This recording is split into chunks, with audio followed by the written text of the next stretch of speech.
1960년 4월 19일 민주의 불꽃 419혁명. 너무 오래 참았습니다.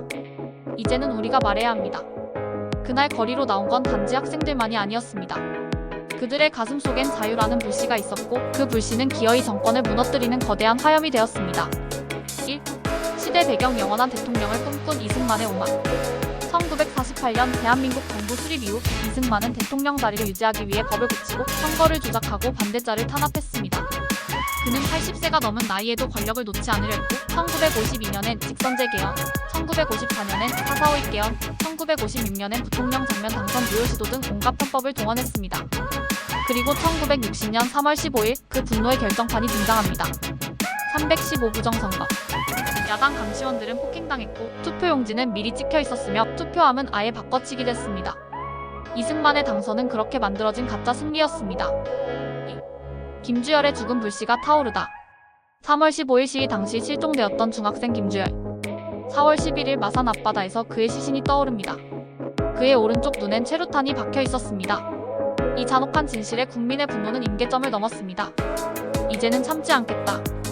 4월 18일 고려대학교 학생 3천여 명이 거리로 나서고 그 다음날 4월 19일 전국이 들끓기 시작합니다. 3. 419피해 화요일 자유를 위한 행진. 서울, 부산, 광주, 대구, 대전 전국적으로 시민들이 쏟아져 나왔습니다. 수십만 명의 학생과 시민들이 외쳤습니다.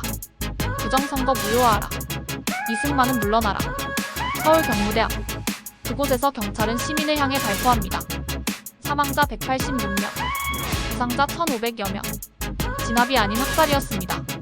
하지만 피로 물든 거리 위에서 시민들은 물러서지 않았습니다. 그날의 희생은 곧 역사의 물줄기를 바꾸는 용기가 됩니다. 4. 붕괴 정권의 몰락과 이승만의 퇴진. 4월 25일 대학 교수들이 나섭니다. 학생들의 피 위에 정치할 수 없다.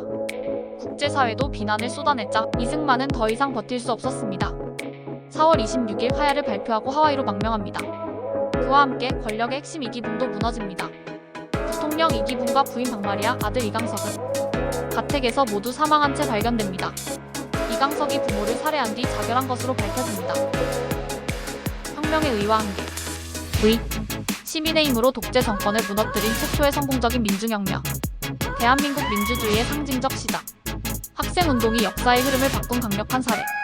단계. 이후 등장한 장면 내각은 짧은 내각제 실험 끝에 무너지고 1961년 516 군사 쿠데타로 박정희 정권 등장.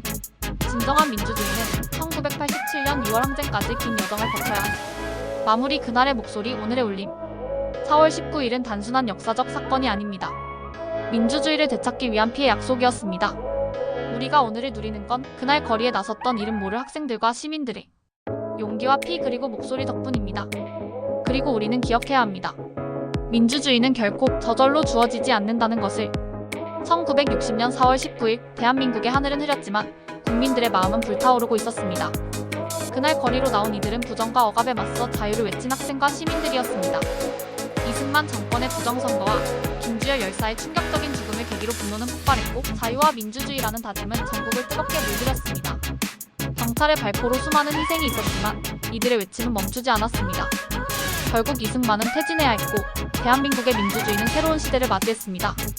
419혁명은 민주주의가 결코 시 얻어진 것이 아님을 보여준 피와 희생의 역사가 되었습니다. 오늘의 우리가 누리는 자유는 그날의 용기 위에 세워진 것입니다.